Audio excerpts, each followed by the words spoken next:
ኦርቶዶክስ ኢየሱስ ክርስቶስ የራሱን ስጋ በልቷል ትላለች። ልብ በሉ፣ ለቤተሰቦቻችሁ ነገሩ።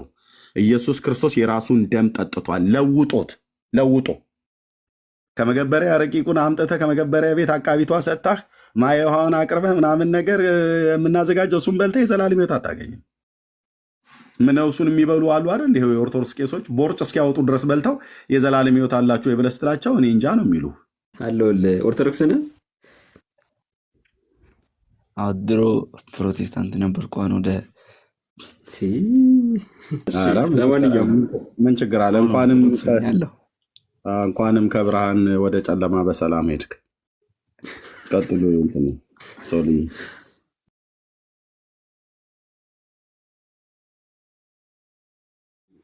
አድምጠኝ፣ ልጨርሰው ነው። አድምጠኝ፣ ምን እንጨርሰዋለን። ክርስቶስ የራሱን ስጋ በልቷል ጠጥቷል። ወንድሜ አንተ ልጠይቅና ከዛ ጨርሰዋል።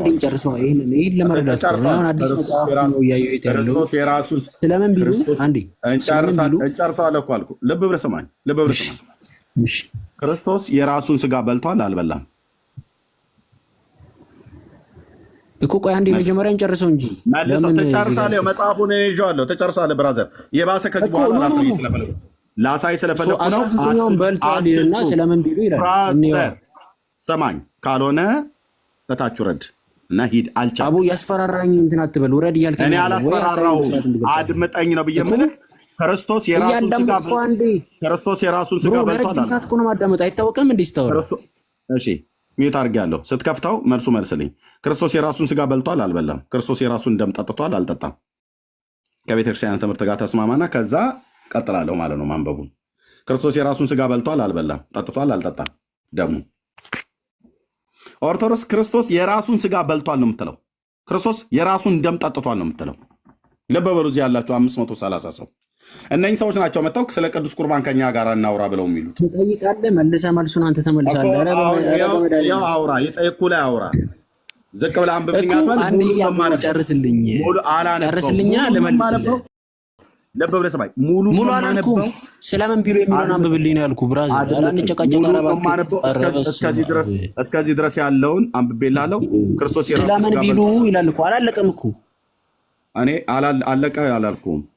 ካልሆነ ታች እኮ መጀመሪያ ኮንቴክስቱን ላይ ስለምን እያወራ እንደሆነ ወጣ ሄድ አትጩህ። እኔ መጽሐፉን አለቀ ብያልኩኝ አላልኩም። በማንበብ ላይ ነኝ ያለሁት። ፖዝ አድርጌ ግን ጥያቄ ጠየቅኩት። ቀጥሎ ያለውን ከማንበቤ በፊት ጥያቄ ጠየቅኩት። ዋይ ይላል ገብቶ። አትጩህ። ጩኸት አያስፈልግም።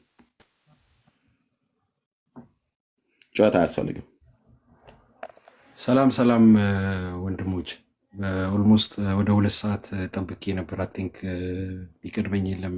ከፈቀዳችሁልኝ እናገራለሁ። ከየት ቤተ እምነት ነው? ጁዲዮ ክርስቲያን ነኝ። ኦኬ፣ ቀደም አንተ እሱ መጽሐፍ ቅዱስን አውቃለሁ ብሎ ሲልህ አንተ ዮሐንስ ወንጌል 15:16 እያልክ ስትናገር ነበር። እታችሁንና ታብታብ አድርግ። እታችሁን ደግመህ እዚህ ቤት እንዳትገባ።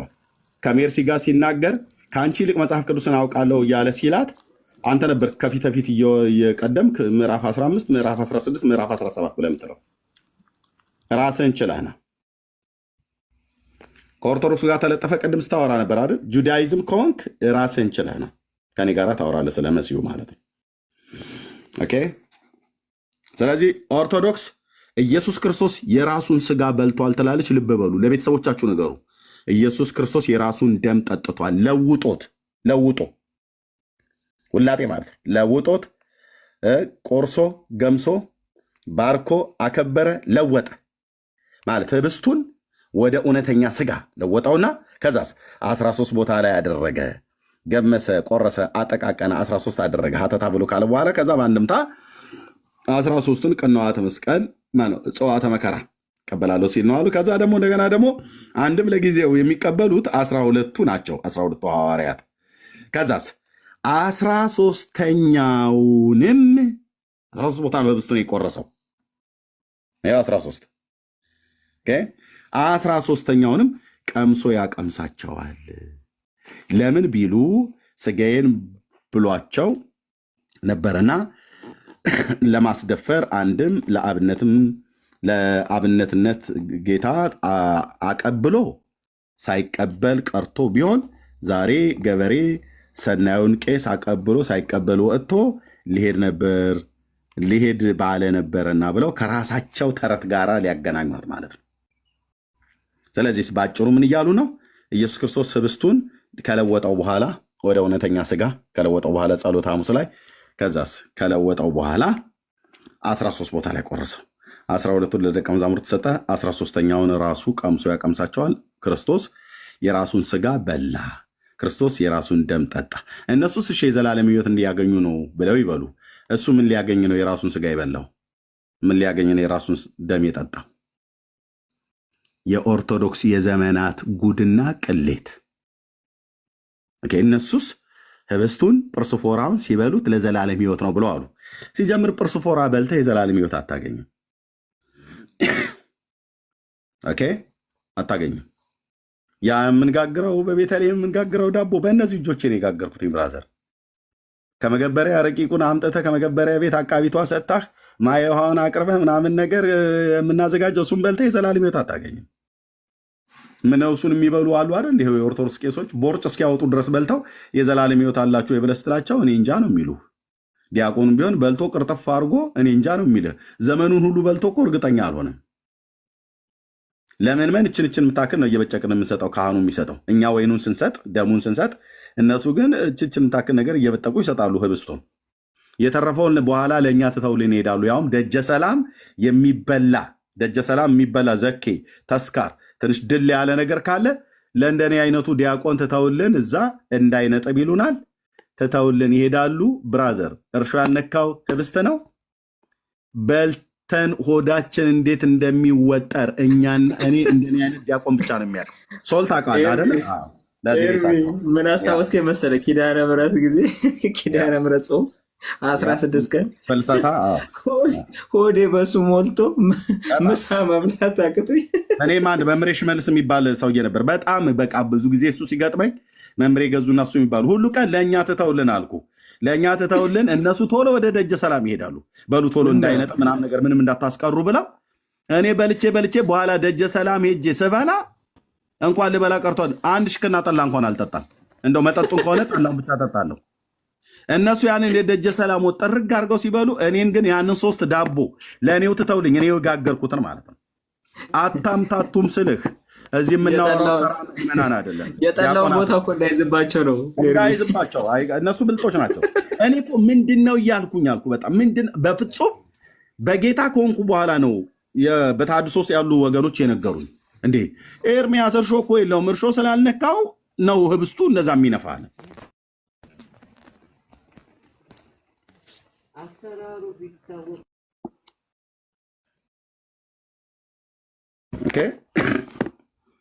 እና አይ ሰብልዬ ቃልቻ ዲቤ ማክለን አልኩ። ሆዳችን ማለት ነው ነፍት ብሎ ወጡ እዛ የሚመጣው ወጥ በቃ ዝም ብለህ በሽታ ካልሆነ በስተቀር በቃ ምክንያቱም ኦክፓር ነው ተይዟል።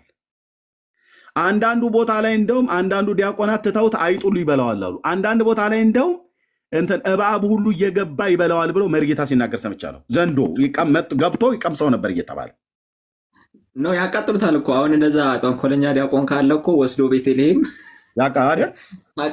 ኖርማል ነው። ማቃጠል እኮ ኖርማል ነው። በዛ መንገድ ማስወገድ ይቻላል። ኧረ እኔ እንደዛ ቢሆን ቤተክርስቲያኑ ነበር ማነደው አልኩ።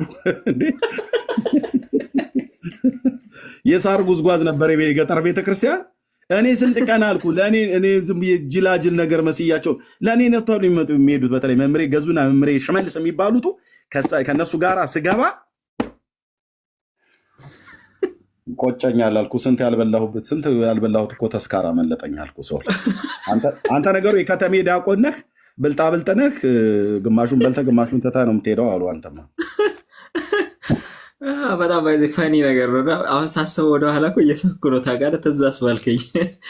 ሆዴ ተነፍቶ ጾም ያልኩትን ሰውዬ ሳልበላ እነሱ ጠርጎ ይበላሉ። ታውቃለህ፣ እችን ጨመራት እያሉ ለእኔ ያዘኑ ሊመስሉ አዝነው ይመስል ለእኛ ትተውልን ወሮ ይሄዳሉ። በአሁኑ አረሳው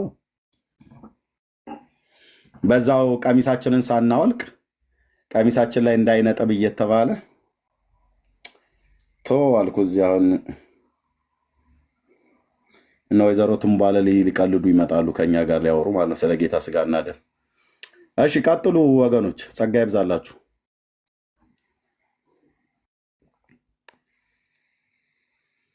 አላችሁ ወገኖች? አለን ኤርሚዬ። እኔ ምን ጥያቄ አለኝ መሰለክ? ምን ይላሉ? ነፍስ የተለየው መለኮት የተዋሃደው ይላሉ። አሁን እንዳየነው ደግሞ እሱም ራሱ እንደበላው ይናገራሉ። እና እሱ ራሱ እንደበላው ተናግረው ኦኬ፣ ሳይለየው እኮ ነው፣ ሳይሞት በፊት ነው አይደል እንዴ ያንን ነገር ያደረጉት? እና እቺ ነፍስ የተለየው መለኮት የተዋሃደው የሚሏትን ነገር በደንብ እንዲያብራሩ ብትጠይቃቸው ደስ ይለኛል።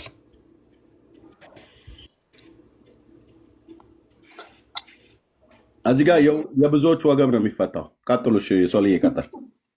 ያ አይ እንትን እኮ ነው፣ እኔ ሆረር ፊልም ነው የሚሰሩት ነገሩ። አሁን እንዲሁ ስላማረ ቋንቋው ስላማረ ብቻ ስጋን የበላ ደምን የበላ የተዘላለም ሕይወት አለው የሚለው ቃል ደስ ስለሚል ሪሊ ደስ ይላል። ግን ሄደው ወስደው ቤተልሔም ወደ ተጋገረው ህብስትና ቂጣና ወደ ተጨመቀው ዘቢብ መሄዳቸው ነው የሚያሳዝነው።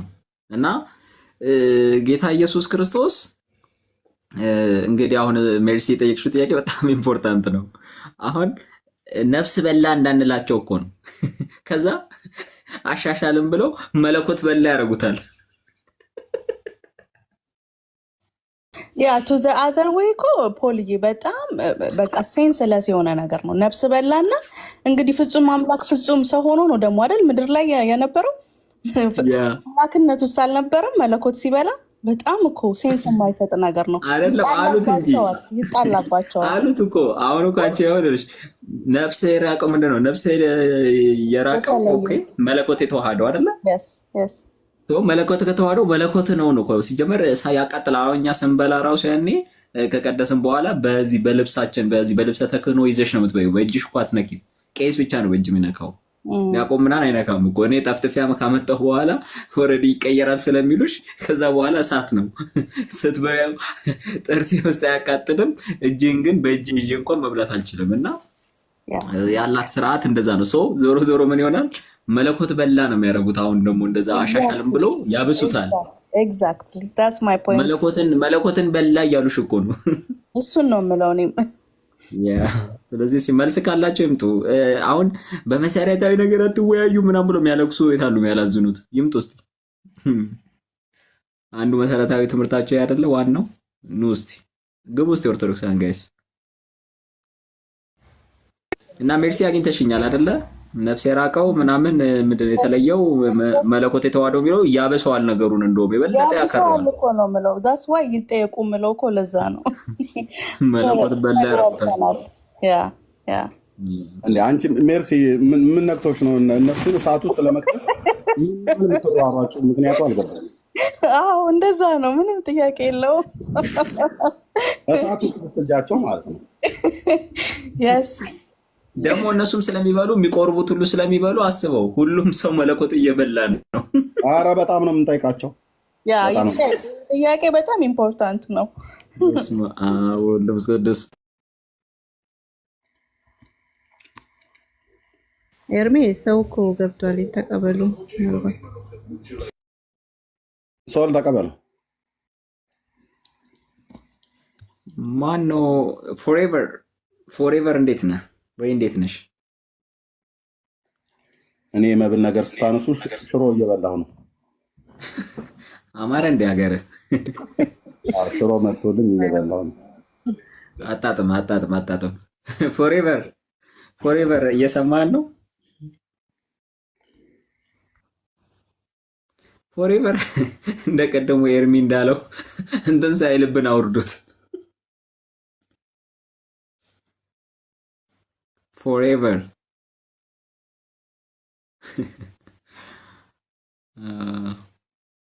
እስቲ ሌላ አስገቡ። ሌላ ፎሬቨር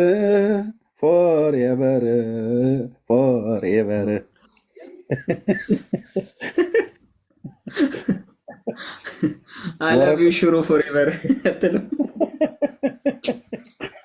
ኒውዚላንድ ድረስ የተከተለችን አለቀ ብላኛለች ያልተፋታች። እኔ ባለፈው ባለቀ ለአድዋ እኮ ተመቸኝ። በቃ በጣም በቃ ፈታ እያልኩ ነበር። አንተም ባለፈው ነገሩ ስትረቅጠው ነበረ። የሚኒሊክ ዜማው በቃ ይዞኝ ማለት ነው። ኮሪደር በወረድኩ ቁጥር ደረጃ ላይ በወጣው ቁጥር እሱን ነው የምለው። ሚኒሊክ ንጉሠ ነገሥት አሁን ፎሬቨር ገብቶ ማለት ፎሬቨር ሳይጠለበን አንተንም እራትህን ዝም ብለህ ወይ ቁርስ ምሳን ሳይዘጋ ቶሎ አወረድ ነው። ቁርስ ነው።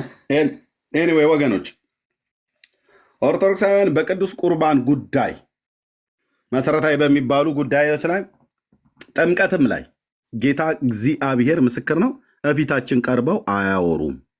ቤት ሳንከፍት የቀረ እንዳይመስላችሁ። በጣም ብዙ ጊዜ በጥምቀት ጉዳይ ቤት ከፍተናል።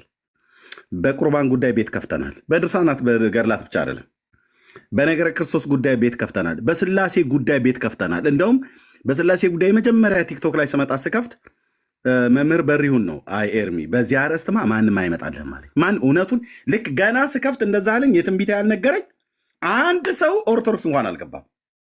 ከ1500 ሰው በላይ ነበር ያኔ።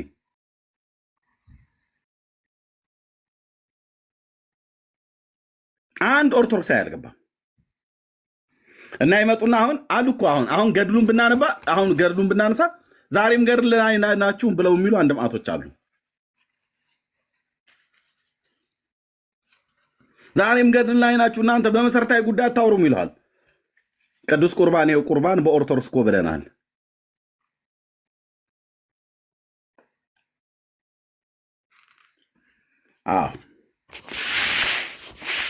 ስለዚህ አይደፍሩትም እንዳልከው ነው።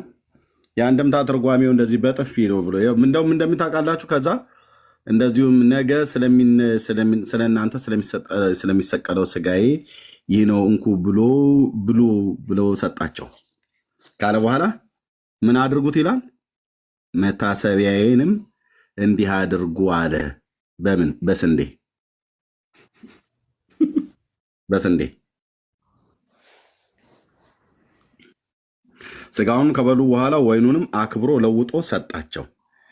ስጋውንም ድራር አይለውም ብሎ አለው ካለ በኋላ ከዛ ህብስቱንም አክብሮ ለውጦ እንደሰጣቸው ወይኑንም አክብሮ ለውጦ ሰጣቸው። የለወጠው ከህብስትነት ወደ ስጋነት ከወይንነት ወደ ደምነት ነው ለውጦ ብሎ የሚለው። ከዛ ምን አለ? ይህንንም ከመዝ ግበሩ ብሎ እናንተም እንዲሁ አድርጉ ብሎ መታሰቢያን እንዲሁ አድርጉ አለ።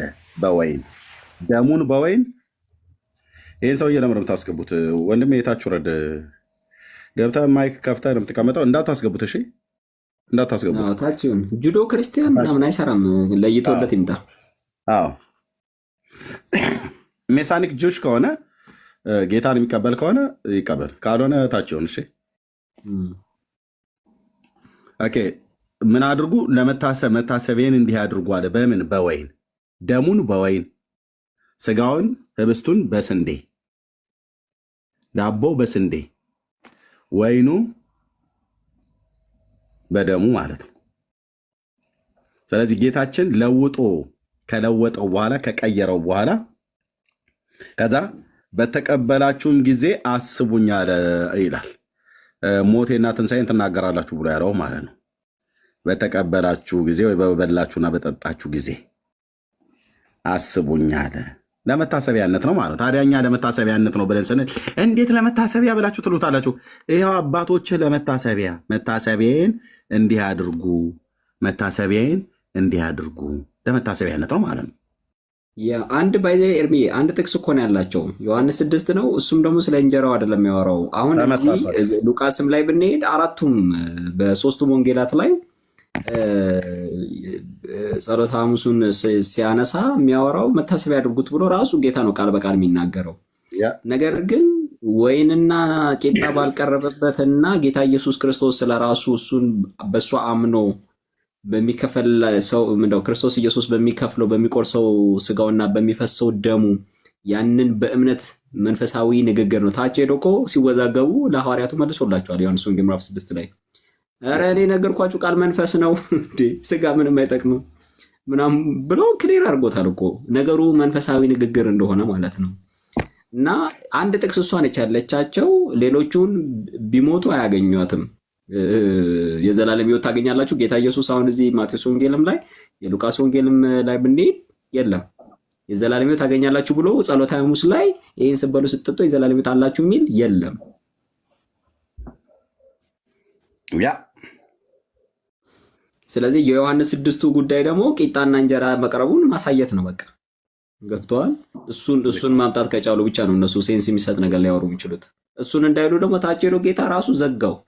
እንዴ ሰውዬ እንዴት ነው የራሱን ስጋ ምን በላው ምናምን ብሎ ግራ ሲጋቡ እንዴ ምንድነው እናንተ እንዴ እኮ የነገርኳችሁ ቃል መንፈስ ነው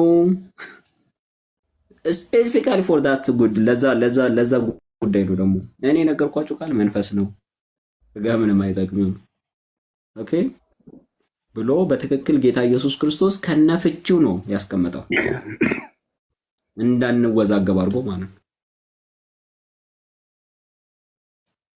ተሙ አቤት ሰላም እንዴት ነህ? እግዚአብሔር ይመስገን ሰላም ነው። አለን ኦርቶዶክስ ነህ? አዎ ነኝ።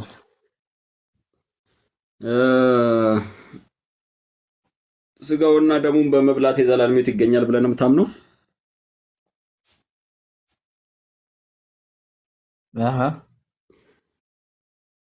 ስጋውና ደሙን በመብላት የዘላለም ሕይወት ይገኛል ብለህ ታምናለህ? በጣም ማስረጃ አለ? ስጋውና ደሙን በመብላት አዎ እኮ መጽሐፍ ቅዱስ ይናገር የለ እንደ እኮ ማስረጃ ስጋዬን የበላ ደሜን የጠጣ ዘላለም ሕይወት አለው የሚለው አታምንም? እሺ መጽሐፍ ቅዱስ ይዛል? ይዣለሁ። ክፈተው እስቲ።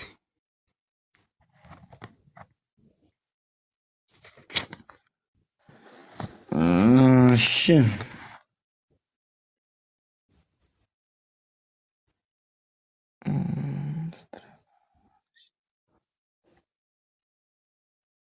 አንተ ምን ብለህ ነው የምታምነው? ሰው ክርስቶስ ኢየሱስን በማመን ነው የዘላለም ሕይወት የሚያገኘው በእምነት።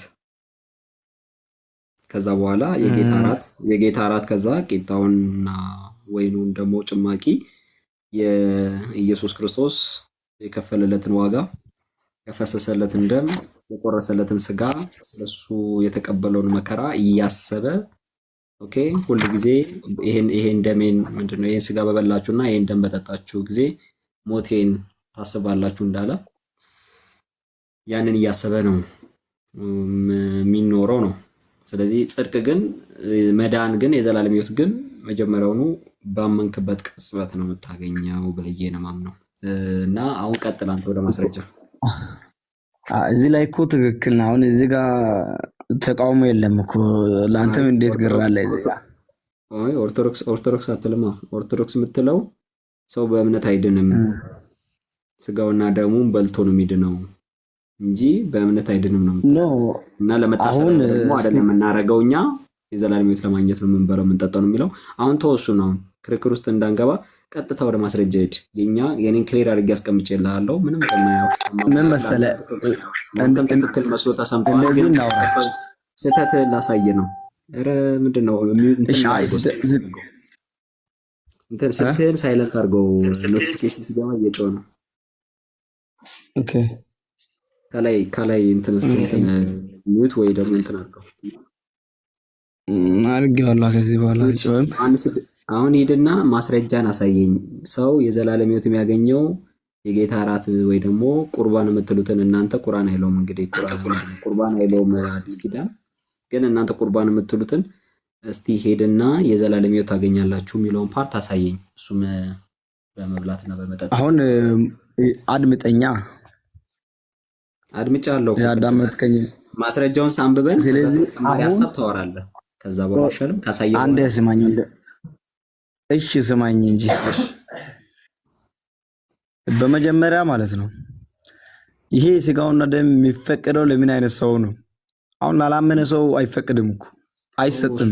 ጥያቄ መቼም እሱ ባይጠየቅ እኮ ነው ጥያቄ እሱ አይደለም። እኔ እኮ ማለት ጥያቄውን አንተ እኮ አሁን እኔ ማለት እኛ በማንቀበለው መንገድ ስትሄድ ምን ብዬ ላውራ? አሁን እኮ እኛ ማንለው ነገር ስላልክ እንዴ ብዬ ልናገር?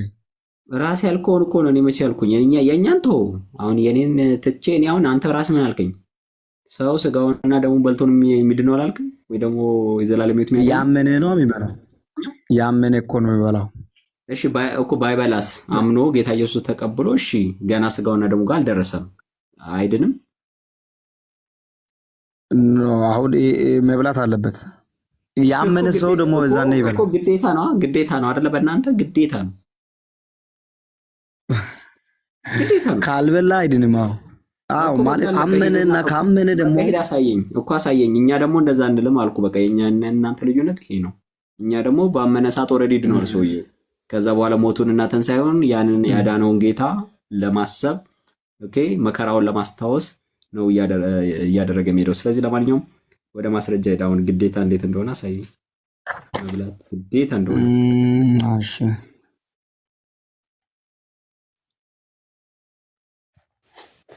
አሁን አንተ አንለቃስልጋ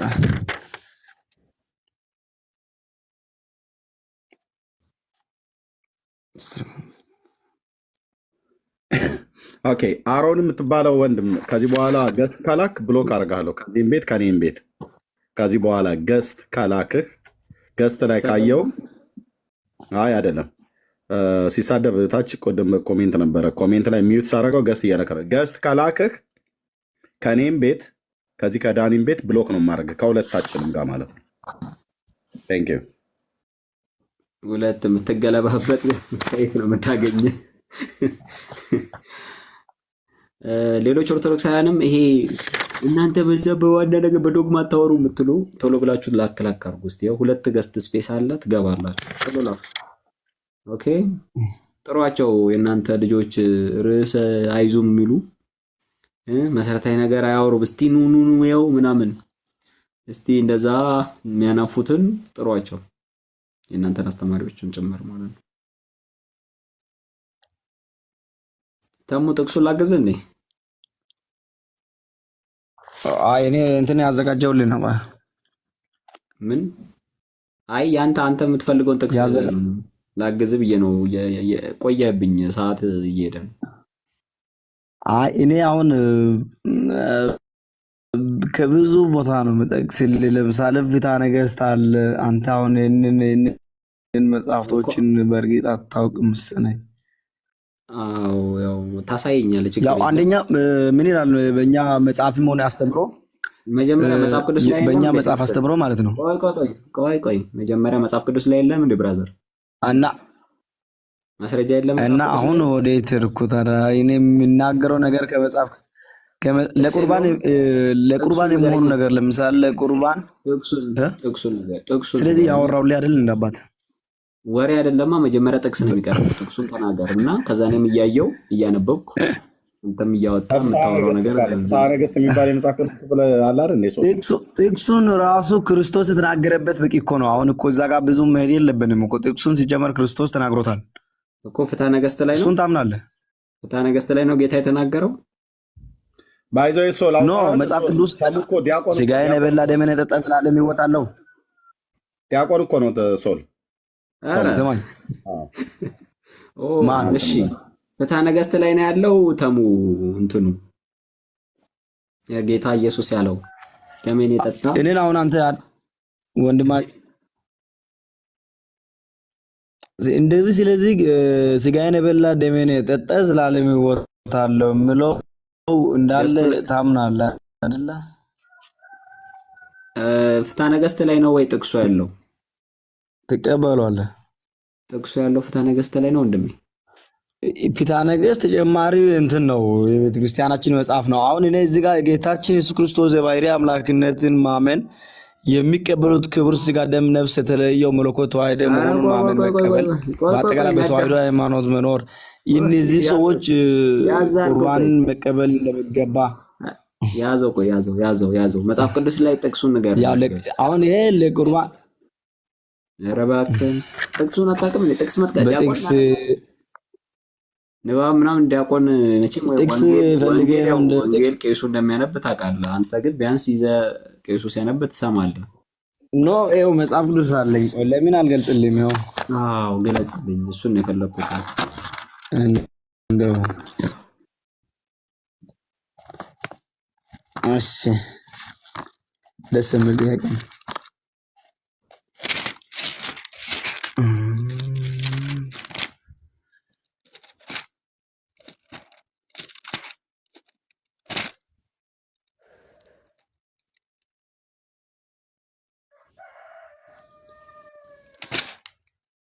ኢየሱስ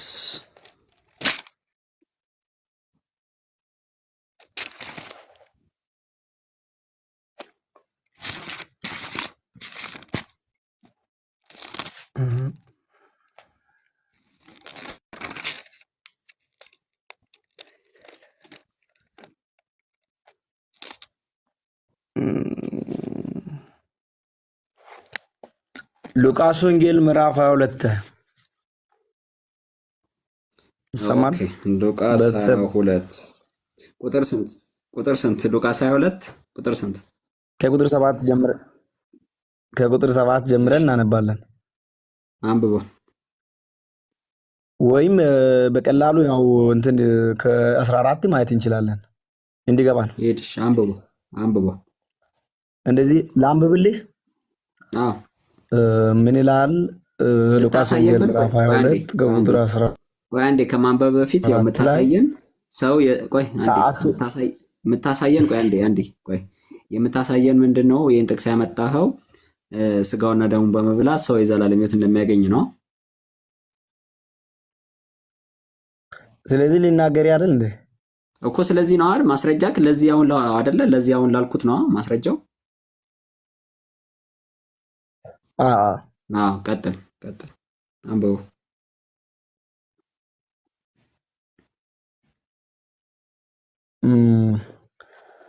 ሰዓቱን በደረሰ ጊዜ ጌታችን ኢየሱስ በማዕድ ተቀመጠ። 12ቱ ደቀ መዛሙርቱም ከእርሱ ጋር ተቀመጡ። እርሱም እንዲህ አላቸው፣ ከመከራዬ አስቀድሞ ይህንን ፋሲካ ከእናንተ ጋር ሊበላ እጅግ ወደድኩ። ነገር ግን የእግዚአብሔር መንግሥት እስኪፈጸም ድረስ ከእንግዲህ ከእርሱ እንደማልበላ እነግራችኋለሁ አላቸው። ጽዋውንም ተቀብሎ አመሰገነ፣ እንዲህም አለ፣ ይህን እንኩ ሁላችሁም ተካፈሉት እላቸዋለሁ። የእግዚአብሔር መንግሥት እስኪመጣ ድረስ እንግዲህ ወዲህ ከዚህ የወይን ፍሬ አልጠጣም። ህብስቱንም አነሳ፣ አመሰገነ፣ ፈትቶም ሰጣቸው፣ እንዲህም አላቸው፣ ስለ እናንተ ቤዛ ሆኖ የሚሰጠው ሥጋዬ ይህ ነው። ይህን ለመታሰቢያዬ አድርጉት። እንዲሁም ከእራት በኋላ ጽዋውን አንስቶ እንዲህ አላቸው፣ ይህ ጽዋ ስለ እናንተ በሚፈሰው ደሜ የሚሆን አዲስ ኪዳን ነው ብሎ የአዲስ ኪዳኑን አዘጋጅልን። እሺ የአዲስ ኪዳኑን ማለት ነው። እሺ ይሄ የሚያሳየው ስለ ቅዱስ ቁርባኑ ማለት ነው። ስለሱ የዘላለም ሕይወት ይሰጣቸዋል የሚለው የት አለ? ጌታ ኢየሱስ የተናገረው የዘላለም ሕይወት ታገኛላችሁ ያለበት የዘላለም ሕይወት ታገኛላችሁ ያለው የቱ ጋር ነው? የእሱን ስጋና ደም መብላት ዘላለም ሕይወት እኮ አያሰጥም ያልከኝ ነው አባት። ማስረጃ እያልኩ አይደለ እንዴ? እስካሁን ማስረጃው እኮ አንተ እያመጣ ያለው የዘላለም ሕይወት ታገኛላችሁ ብሏል ኢየሱስ እያልከን አይደለ እንዴ? እና ይሄ አሁን የሚያሳየው ሌላ ነገር ነው ያልከኝ ነው አይልም ማለት አለ። እስካሁን አላነበብኩም። እስካሁን እንደዛ የሚል ነገር እኔ አልሰማውም፣ አላነበብኩም። የሱ ስጋ መብላት ምንን ያስገኛል? እሺ አሁን አንተ በምን መልኩ ነው የምትቀበለው? ቆይ ነገርኩህ እኮ ለመታሰቢያ ያደርጉት አለ። ሞቱንና ትንሣኤውን ታስባለህ። ኦኬ ምን ከዛ ጳውሎስ ያብራራው ጳውሎስ በአንደኛ ቆሮንቶስ ምዕራፍ 11 ላይ ሄዶ ያብራራልሃል። ኦኬ የምንቆርሰው የበረከት ጽዋ የበረከት ማዕድ ነው ብሎ ይናገራል። ኦኬ ሞቱን ትንሣኤውን ታስባለህ። ስለዚህ ሞቱን ትንሣኤውን በማሰብ ደግሞ ክርስቶስ ኢየሱስ ላንተ የሞተልህን ኦኬ የከፈለልህን ዋጋ ማሰብ ደግሞ እጅግ በጣም የከበረና ደግሞ በረከት ያለው ነው። አሁን አንተ የዘላለም ሕይወት ይሰጣችኋል የሚል አላነበብክም። ሉቃስ 22 ላይ የለም። ሌላ ጥቅስ አለ? ሌላ ጥቅስም ጀምራለሁ፣ ግን እዚህ ጋር አንተ አሁን በምን መልኩ ነው ሉቃስ 22ን ተረዳህበት? የለም፣ ምንም አይልም። ምንም እኮ የዘላለም ሕይወት ታገኛላችሁ የሚል አላገኘውም እኔ እስካሁን። አንተም አላመጣም። ከየት እናምጣ? እኔ አንተው መጽሐፍ ቅዱስ ያላለውን እያልክ ነው። ኦርቶዶክስም እንደዚሁ ነች። ኦርቶዶክስም መጽሐፍ ቅዱስ ማይለውን ነው የምትለው። አንተም አብረህ እሷም ማትለው ምንድነው? መጽሐፍ ቅዱስ የተጠቀስኩልህ የዘላለም ሕይወት ታገኛላችሁ የታል ሚል ያመጣኸው? አላመጣህም እኮ። እኔ ስጋውና ደግሞ አለ የለም መች የሚል ጭቅጭቅ ውስጥ አልገባንም አይደለ? እኛ ጥያቄያችን የዘላለም ሕይወትን ወይኑን ጭማቂ በመጠጣትና ቂጣውን በመብላት ኦኬ፣ ከቅዳሴ በኋላ ያለውን የወይን ጭማቂው በእናንተ ቤት ነው ማለት የእናንተ በምንድን ነው? ወይን ጭማቂ አይደለም። ዘቢብ ምንድን ነው እሱ? በእናንተ ቤት በእኛ ቤት የሚሰራው አሰራር ሁኔታዎች አሉ። የምስጢር ነው። ዘቢብ ግን ታውቃለህ? ቆይ መጀመሪያ ምንድን ነው ዘቢብ ግን? ውስጥ ያለው ሌላ ስማኝ፣ ዘቢብን ታውቃለህ? ግን ወዳጄ ጠንቅቄ ነው የማውቀው። ስማኝ እና እሱ ወይን ስማኝ። እሺ አይ ግን ወይን ነው አይደል?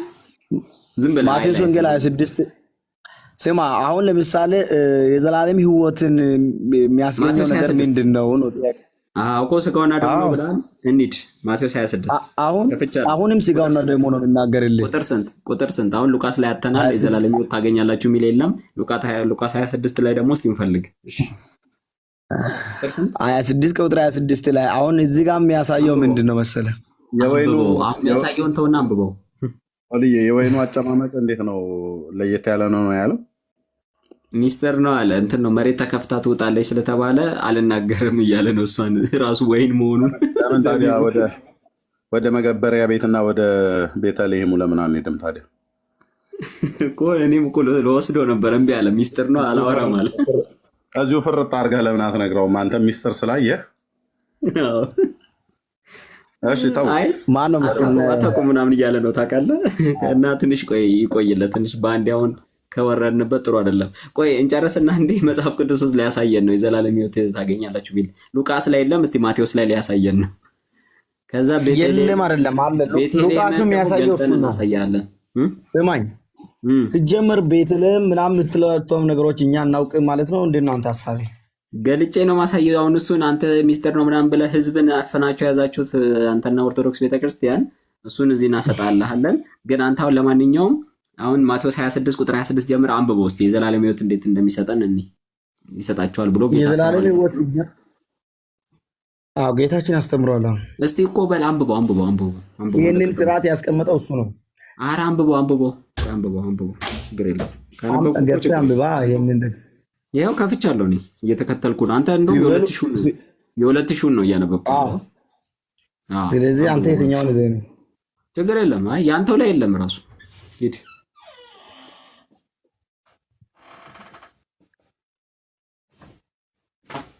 እንደዚህ ነው ብለው እንዴ አሁን ይሄንን መጽሐፍ ቅዱስን እየፈታ ነው የምንሄደው። በነገራችን ላይ በጥሬ ንባቡን ብቻ አይደለም የምንፈልገው። እሺ መጀመሪያ አንዴ ጥሬውን እናንብብና ከዛ እንፈታዋለን። እሺ ሲበሉም ጌታችን ኢየሱስ ህብስቱን አንስቶ ባረከ፣ ቆረሰ፣ ለደቀ መዛሙርቱም ይህ ስጋዬ ነው እንኩ ብሉ ብሎ ሰጠ። ጽዋውንም አንስቶ አመስግኖ ሰጣቸው፣ እንዲህ ማለት ሁላችሁም ከእርሱ ጠጡ፣ ኃጢአትን ለማስተስረይ ስለ ብዙዎች የሚፈስ አዲስ ኪዳን ደሜ ይህ ነው። በአባቴ መንግስት ከእናንተ ጋር አዲሱን እስከምጠጣበት እስከዚያ ቀን ድረስ ከዛሬ ጀምሮ ከዚህ ወይን ፍሬ አልጠጣም ብሎ አመስግነዋል። ስለዚህ ኃጢአትን ለማስተስረይ ይሄንን ስጋና ደሙን እንቀበላለን። የዘላለም ሕይወት ነው አይደለ? ታሳየን የነበረው የዘላለም ሕይወትን ታገኛላችሁ የሚል አለ ብለህ ነበር የመጣው። አገኘህ? እስካሁን ስጋውን የበላ ያው ድነት እንዳለ ይሄ አሁን ኃጢአት ይሰረያል አይሰረይም የምለው ለምሳሌ የማቴዎስ ወንጌል መተርጎማኑ ጋር እንሄዳለን። ሊቃውንቱ እንዴት እንደተረጎሙት ብናይ አይሻልም? በቃ ኤርሚያውን ክፈተው፣ ማቴዎስ 26ን አንድምታውን ክፈተው። ያው እናሳይቅ ወይስ አንተ ይዘሃል? አንድምታው አለ ነጋዚ ክፈተው እስቲ በዛው ክፈተው። ኤርሚም ይከፍተዋል። እንከተል። ኤርሚ ክፈተው እስቲ ማቴዎስ 26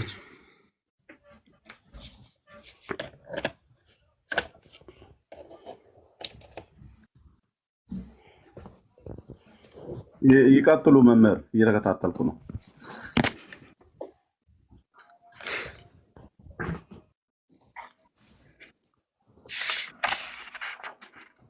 ማቴዎስ 26 ከቁጥር 26 ጀምሮ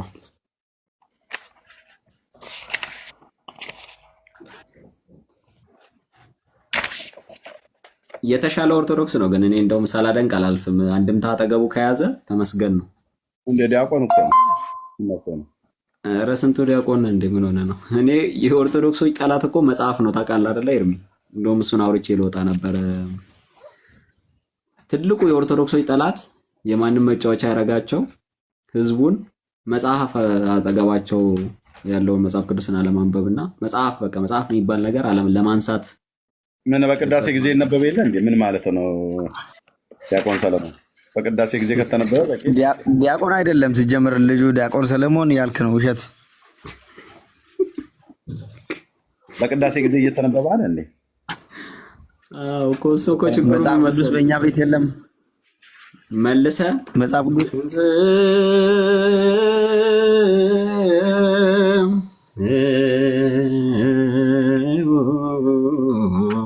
ለጸሎት ስትልበት ይተናል ልፈልግ ነው። መልሰው ይረሱታል። ማቴዎስ ምኑ ነው የተናው? የተነበበው ወንጌል ነው። እሺ ይበሉታ ደግሞ ዲያቆን አይደለም እንዴ? ጥቅሱን እንዴ ይሄን ጥቅስ ለማውጣት ዲያቆን ሆኖማ እስካሁን አይቆይም። ምን ሆነ? ላጣርጎት ነበር የሚያወጣው። እኔ አላመንኩም። ራሱ ተሙ ዲያቆን ማለት አንብበው እንጂ ምኑን ማለት ራስ ጳውሎስ የሚት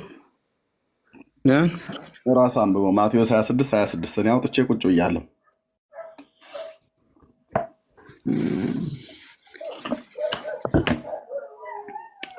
ጥርስ ደምኮ መዝገ መጽሐፍ ጋር አስልከት ጋና ቀብሉኝ እያልክ ነው። አንድ ጊዜ አንዱ ዲያቆን አይደለም ብሎኝ ምንድነው ተከራከረኝና በቃ ሊያምን አልቻለም። ጴንጤ የሚሆን ያለ አልመሰለውም። ዴሶ ዲያቆን ጴንጤ ይሆናል ምናምን ብሎ ከዛ ዳዊቱን በግዕዝና በውርድ ንባብ አነበብኩለት ማለት ነው። እንትን መጽሐፍ ቅዱስ በግዕዝ አወረድኩኝና በግዕዙ በሁለት አይነት አናባባ አነበብኩለት። በቃ አመነና በሰላም ኦኬ ትንሽ አልፋሻል ምናምን አለና አንዳንዱ ደግሞ ኔትወርክ የተቋረጠ ብሎ ይወጣሉ።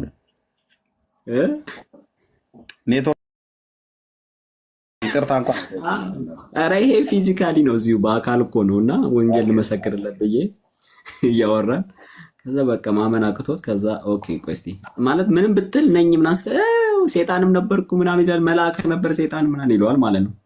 ከዛ ጣል ስታረግበት አንዳንዱ ደግሞ ራሱ ወይ ውዳሴ ማርያም እንኳን አልደገመም ፈታኝ ሆኖ ይቀርባል። እና አንዱን እንደውም ምን አልኩትኝ፣ አንተ እኮ አትመጥንም። መጀመሪያ እኔን ለመፈተን ወይ ቄስ መሆን አለብህ አትሊስት፣ ወይ መርጌታ መሆን አለብህ። ምዕመን ሆነ ወደ ላይ ሽቅብ ዲያቆንን መፈተን ራሱ ፌር አይደለም አልኩትና ተበሳይቶ አንተ እስካሁን ማቴዎስ 26ን አታወጣም? ተሞረተው ይሄ ያተዛዝባል። ጠብቆኝ ቆይ እናንተ ደግሞ እየተሻከልኩኝ ያየ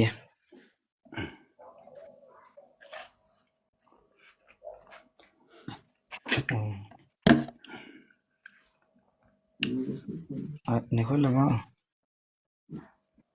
ንግስዳ ስትኒገ ታኔ ምንጊባ የመጽሐፍ አሲዛ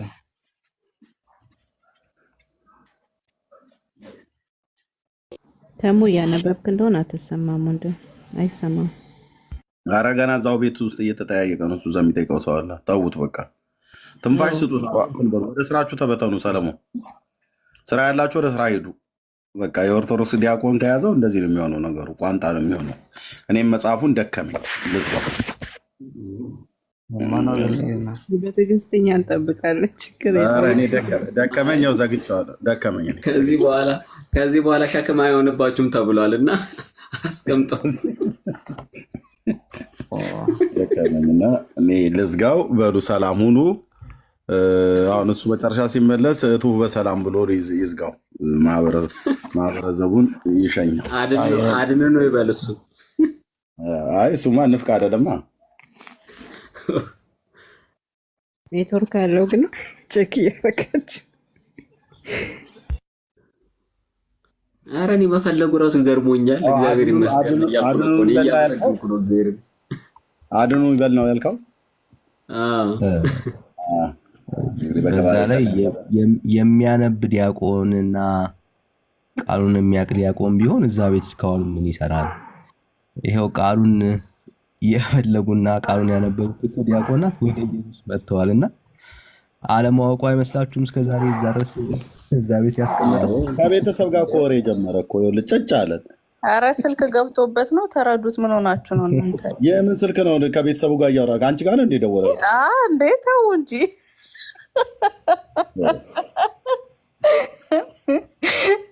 ሰለሞን ራስህ ነው የጀመርከው። እዛው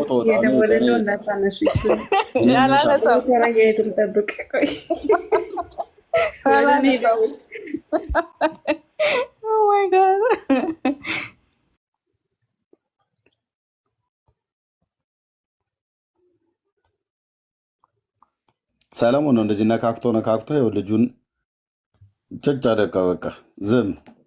እኔ እኮ ደስ ብሎኝ በቃ የሚገርም በቃ መጽሐፍ ራሱ ገለጥ ሲያደርግ ራሱ እንዴት ደስ እንዳለኝ። ለምን መሰለህ? ሰው መጽሐፉ ጋር ከተገናኘ እውነት ጌታ ያበራለታል። እነዚህ ጎረምሶቹ ሌሎቹ እኮ የካቶሊክ ዌብሳይት ስለሆነ የሚያዩት ቸርቿን አያውቋት፣ ውስጡን አያውቁ። አሁን ቢያንስ ኦርቶዶክስን ወቋት ጋይስ። እኔ የምመክራችሁ እሱን ነው። ኦርቶዶክስ ስታውቁ ራሱ ገፍትሮ ያወጣችኋል እና ጌታም ይረዳችኋል። ደግሞ ችግሩ ኦርቶዶክስን ካላወቅ ሁሉ ነገር በቃ ቤስት ስለሚመስል እንደነገሩል ኦኬ፣ ቆንጆ አሰማምረው እንደነገሩል ኩል እንደኳሉል ስለሚመስል በጣም ይከብዳል። እና መጽሐፉን ግለጡትና እስቲ ተሙ እንጸልያለን። እንደውም አንዱ ከታች ምን አለ? ከቁርአን ጠይቃችሁት ይሆናል እያለ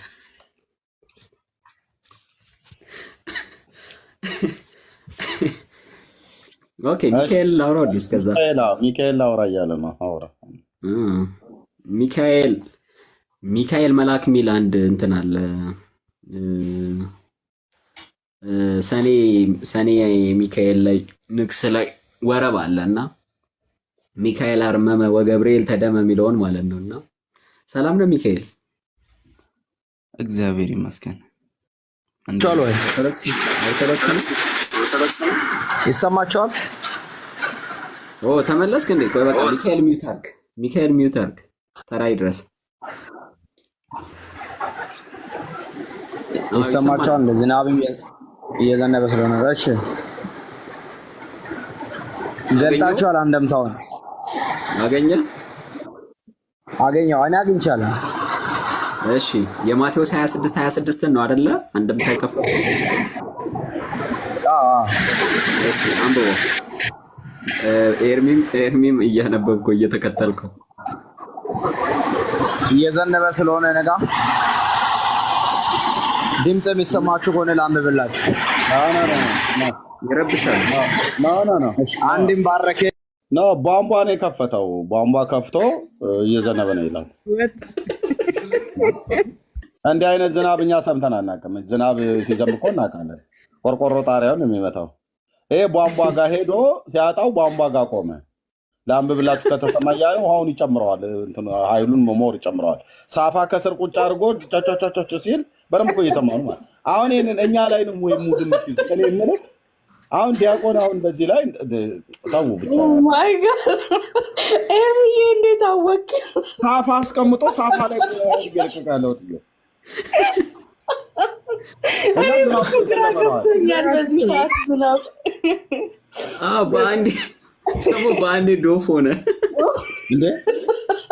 እንዲህ አይነት ዝናብ ቅድም ሰላም ነበር እኮ ከመቼ ነው እንደዚህ አይነት ዝናብ የመጣው? ልክ እሱ መጽሐፍ ሲገልጥ እንትን ከባድ ዝናብ መጣ አይደል? ጣራ የሚቀድ ኮርኒስ የሚያልፍ ኧረ ጉድ ነው ዛሬ። እኔ አለቀስኩበት። እዚህ ዳኒ ቤትማ ቤት ሲከፈት እኔ ጣጣ አያጣኝም አልኩት። ጣጣ አያጣኝም። ዳንዬ ሌላ ክብር ላይ ነው። ዚስ ዊክ በጣም ኃይለኛ ነው። እሱ ለቁጦን ትቶን ለጥ ይልልሻል። ጋቢውን ለብሶ ጎርፎ ወሰደው። ታች ያለውን ጎርፎ ወሰደው። ሚካኤል የፍሎሪዳ ጎርፍ ነው የመጣው። በዚህ ዝናብማ እንቅልፍ አይወስደኝም። እንዴት እንቅልፍ ይወስደኛል? እንቅልፍ የሚያስወስድ አይደለም። ይህ ዝናብ ከባድ ነው። መብረቅ የለውም ብራዘር፣ ጠይቀው እስቲ በዛው የለውም። ወቅቱን ያልጠበቀ ዝናብ፣ ወቅቱን ያልጠበቀ ዝናብ አይደለም። በእናትህ የምን ዝናብ አለ ደግሞ ሚካኤልን ይዞት ሄደ እንጂ ጎርፉ ሁለቱንም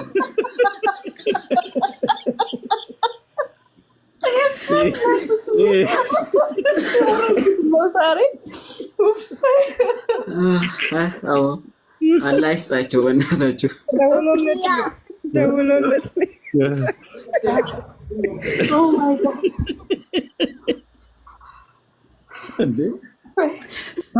ሳፋው ላይ እኮ አምኜው ነበር ከኤርሚ የሚገርም አምኜው ነበር እና ሳስበው ትዝ ሲለኝ ቅድም ምንም አልነበረም። አምኜው ነበር። በፍጹም እኔ እንዴት ነው የማምነው? ይሄንን ሳፋ ላይ እየወረደ ሳፋ ላይ የሚወርድ ውሃ በራሳፈው ስዕሉ ራሱ አመጣልኝ እኮ። እኔ ገረመኝ። የኔ ያህል ሰዓት ያወራ ጫጫታ ያልነበረ በአንዴ እኮ ነው የዘነበው። ልክ ጥቅሱን ሲያገኘው ዝናቡ መጣ።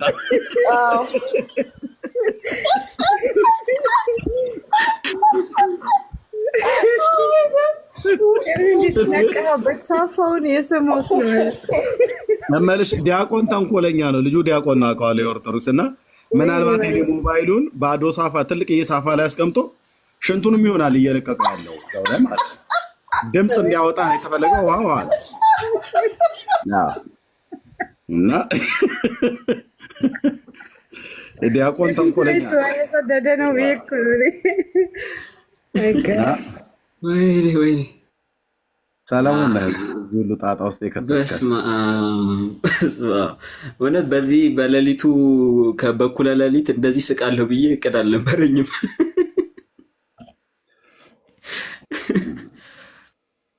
አዝናናን በእናታችሁ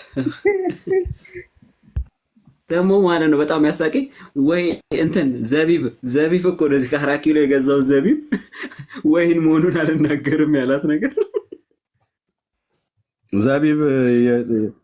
ዘቢቡን አልናገርም ያለው ሚስጥር መሆኑ እኮ ነው። 4 ኪሎ ሱቅ እኮ የሚሸጥ ነገር እኮ ነው። የደረቀ ወይ ዝናቡ አቆሟል እና መጥቷል ተመልሶ ወንድማች። ይሄኛው ጋር መዝነብ ይጀምራል ታያለሽ። መጣ እንዴ አለቃይ። አሁን ቆመ፣ በቃ ዝናቡ ቆሟል። ኦኬ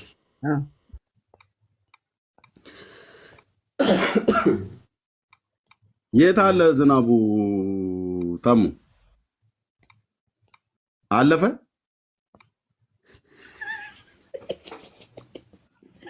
ኧረ ኮሜንት ቤት ውስጥ አይደል እንደ ዝናብ ሲሆን ድምፅ ኦን አድርገው ማይኩን ሽንቱ አለቀ አለ። ጨርሱታ እንዴ! ይህን ያክል የሚዘንብ ሽንት ኬት ያመጣል ብለህ ነው እንጂ ይህማ እስካሁን ከቆየማ ከባድ ነው።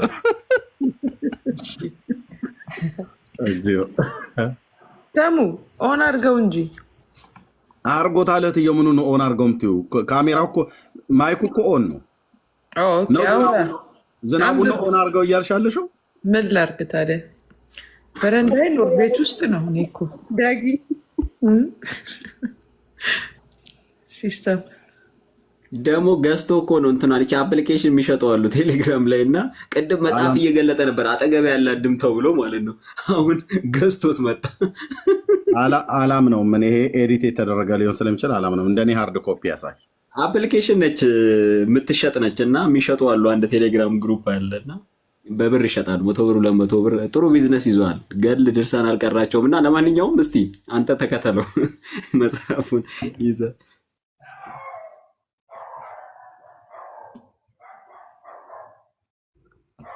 ታሙ እንደኔ መጽሐፉን አሳይ። ዲያቆን ተመስገን ወንጌሉን አምጣ። እንደዚህ አንተ ይሄንን ኤዲት አድርገው እስከሆነ በምን ይታወቃል? እንደኔ ያሳይ እንደዚህ መጽሐፉን ሃርድ ኮፒ።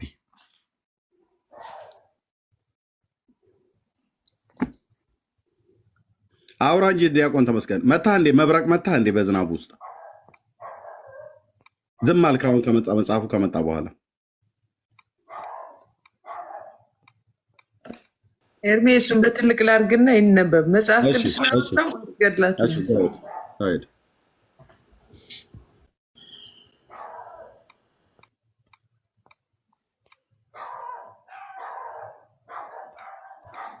እንዴ 80 ያሉ ነው የከፈተው ከይሶይ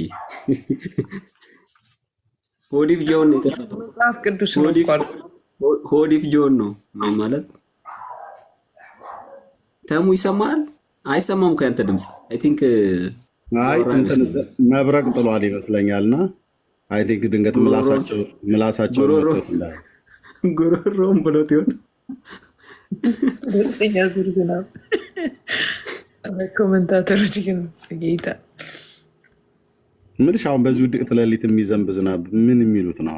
ልክ መጽሐፍ ቅዱስ እኮ ቤት ነው ኤርሚ ቤት ውስጥ አይደል እንደሚኖር ምን ጨረቃ ቤት አይደል እንደሚኖር ድምፅህን ከፍ አድርገህ ተናገር ተሙ 80 ያዱት ነው እሱ መጽሐፍ ቅዱስ ነው የኤርሚ አይነት መጽሐፍ አውጣና ከሊቀ ሊቃውንት ሰለሞን ጋር አውሩ አራተውኝ አሁን ሆዲፍ ጆን የከፈትከውና ሆዲፍ ጆን እኮ አይልም አይ እየቀለደ መሰለኝ አይ ቲንክ ተሙ እያላጋጠ ዩረዲ በቀዋል ደግሞ ካላመጣ አይልም እኮ ደግሞ አሁን ያመጣውም ሆዲፍ ጆም አሁን ያመጣው ጥቅስ ማቴዎስ ጋር ከሆነ አይልም አንድ ጥቅስ ነች ዮሐንስ 6 ነች ዮሐንስ 6ም ደግሞ ጌታ ፈቶልናል ጌታ ይባረክ ዲዳ አረጋው እንደ መብረቅ ዝናቡ እኔ ግራ ገባኝ እኮ ሚካኤልን አውሩ እስቲ ሚኪ ጋር አይጠፋም እስቲ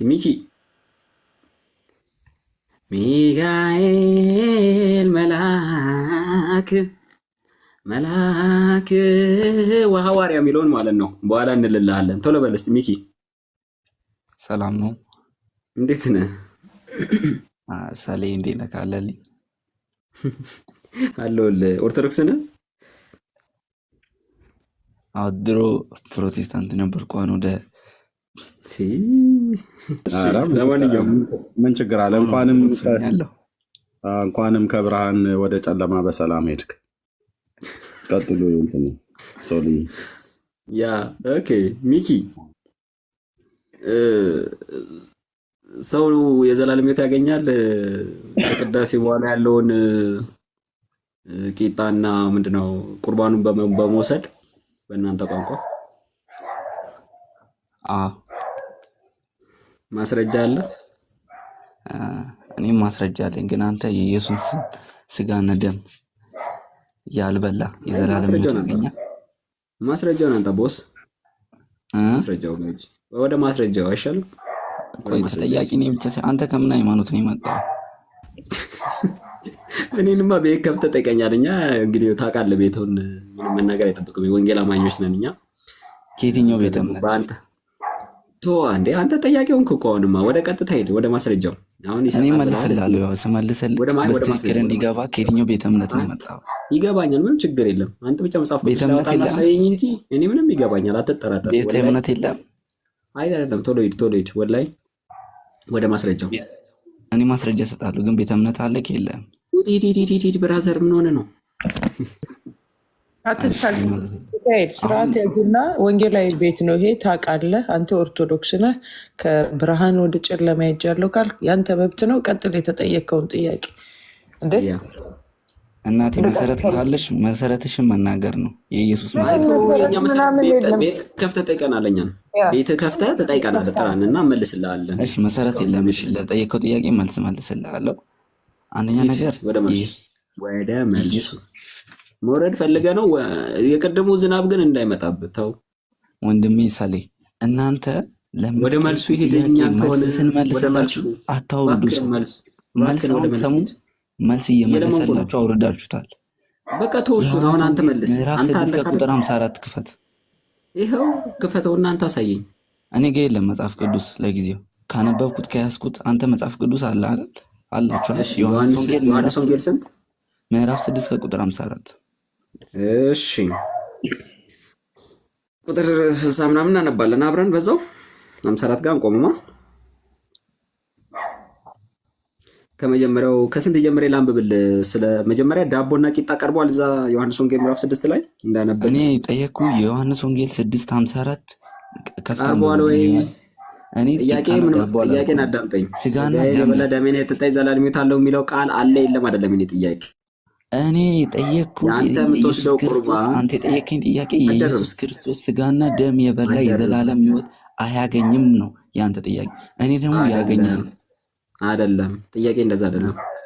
የኔ ጥያቄ አንተ ይሄን ጥቅስ የምትተረጉምበት መንገድ ስለማቆቁ ነው። የኢትዮጵያ ኦርቶዶክስ ቤተክርስቲያን የምትለው ከቅዳሴ በኋላ ያለው ኦኬ ሀበነ ከተባለ በኋላ ነፍስ የተለየው መለኮት የተዋሃደው ወደ መለኮታዊ ወደ አማናዊ ስጋና ደም የሚቀየረው ይሄን አብራርታ ጠይቀኝ። እያብራራሁልህ ነው። እንደምን ወጥቶች ይስሙ ክህደት ይሆናል። እባክህን አዳምጥ። ያዳመጥክ አማናዊ ስጋና ደም ሆኖ የሚቀየረው ያንን በመብላትና በመጠጣት ነው የዘላለም ሕይወት የሚገኘው ትላላችሁ። አዎ ብለሃል። ዮሐንስ ወንጌል ላይ ቂጣ ቀርቧል ወይ ወይን ጭማቂ ቀርቧል ወይ? እሱን እየጠቆመ ወይ ደግሞ ይዞ ወይ ደግሞ ተቀምጦ ጌታ እንደዚህ አይነት ነገር ነው እያወራ ያለው የሚለውን የምታሳይ መጀመሪያ። እሺ ክፈት። መጽሐፍ ቅዱስን ለምን አከፍቱትም? ክፈቱትና አለ በለኝና ልክፈተው። አለ ካልከኝ ከፍተዋለሁ። አለ በለኛ ክፈቱ። አለ አለ ክፈቱት። አለ እሺ በቃ ቂጣ እንፈልጋለን። አሁን እስቲ ቂጣ አንተ ቂጣ ምናምን መፈለግ ሳይሆን ወይን አለም። እሺ ክፈተው። እሺ ከስንት ልጀምርልህ? ከ50 ለምን ህዝቡ እንዲያዩ ክፈተው እስቲ። 480 ካሜራ ላይ ላድርግልህ እንዴ? ካሜራ አድርግልኝ። ክፈተው። ሊትል ቢት ታስቸግረኝ ነው እንጂ አሁን ትርፉ እኔ መክፈት ችግር የለብኝም። ክፈተው። ለወንጌል አላወቀ ህዝብ ወንጌል ይከፈት። እስቲ በእናት እስቲ ከጨለማ ትመለስ እንደሆነ እስቲ ትንሽ ልድከምልህ። እስቲ ልንገር።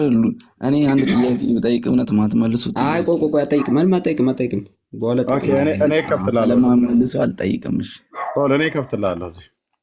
ኦኬ በቃ ተላገልከኝ። እርሚ ደግሞ ለመክፈት ከግማሹ መጽሐፍ ቅዱስ ነው ወይስ ከ80 ያዱ ነው የምታወጣልኝ?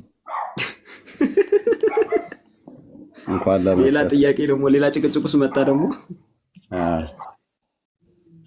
አሁን እኛ ከመጽሐፍ ቅዱስ ከፍትልህ ብራዘር። ግማሹ ሙሉ ነው ግን። ኧረ እባክህን አሁን ዮሐንስ ወንጌል ሙሉ አለ አታስብ። ሌላውን ተው። እኛ ሙሉ ነው የምንቀበለው። ያንተ 15 የተጨመረበትን 20 30 የተጨመረበትን አንቀበልም። አሁን እሱ ሌላ ርዕስ ነው። አትክፈት። ሌላ ርዕስ ቀጥለ ላንብብልህ ወይ ደግሞ አንብቦ ራስ ይኸው አንብቦ ቁጥር 50 ጀምር አንብብ። ስጋዬን የሚበላ ደሜንም የሚጠጣ የዘላለም ሕይወት አለው፣ እኔም በመጨረሻ ቀን አስነሳዋለሁ።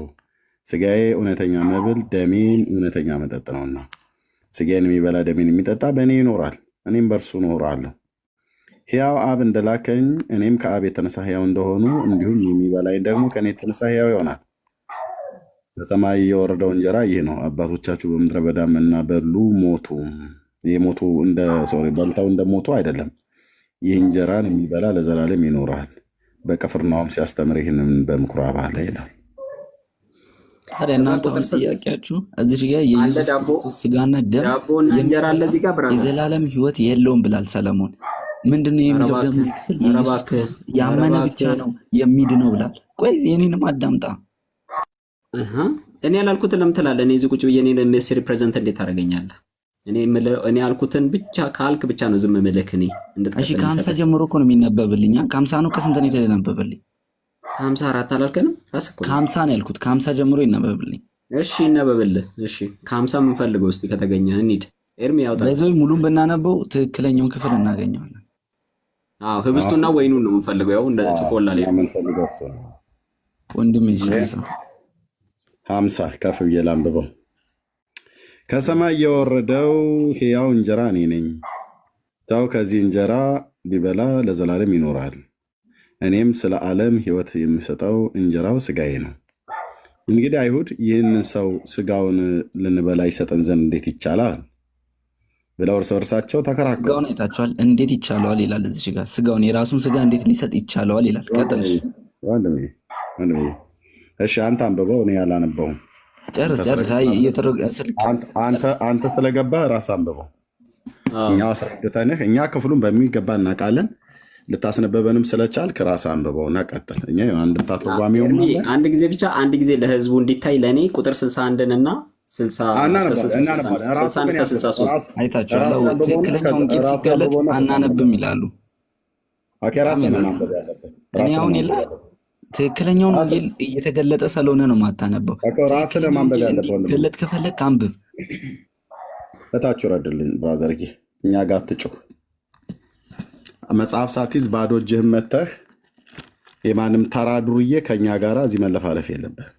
ታችና ወርድህና አንድ ቢጠይቁ ሁለት የማትመልስ ሰውዬ ታችና ወርድህኛ እኛ ለህዝቡ እንናገራለን ማለት ነው። ምክንያቱስ ወይ አትናገር፣ ወይ አታነብ፣ ወይ አተረጉም፣ ትለፈልፋለህ ማለት ነው። ልፍላፎ እኛ አንፈልግም። እንደዚህ ይላል ቁጥር 50 ቀደም ያነበብኩት። ከዛ ምን አሉ? እንጀራ የምሰጠው ህይወት እንጀራ ሥጋዬ ነው አላቸው። እንግዲህ አይሁድ ይህ ሰው ሥጋውን ልንበላ ይሰጠን ዘንድ እንዴት ይቻላል ብለው እርስ በርሳቸው ተከራከሩ። ስለዚህ ኢየሱስ እንዲህ አላቸው፣ እውነት እውነት እላቸዋለሁ የሰው ልጅ ሥጋ ካልበላችሁ ደሙንም ካልጠጣችሁ በራሳችሁ ህይወት የላችሁም። ሥጋዬን የሚበላ ደሜን የሚጠጣ የዘላለም ህይወት አለው፣ እኔ በመጨረሻ ቀን አስነሳዋለሁ ብሎ ያለው ቅድም እስከ 54 ድረስ ብሎ ያለው ከ50 ጀመርን። አሁን እዚህ ጋር እዚህ ክፍል ውስጥ የተነገረው ውስጥ የት አለ?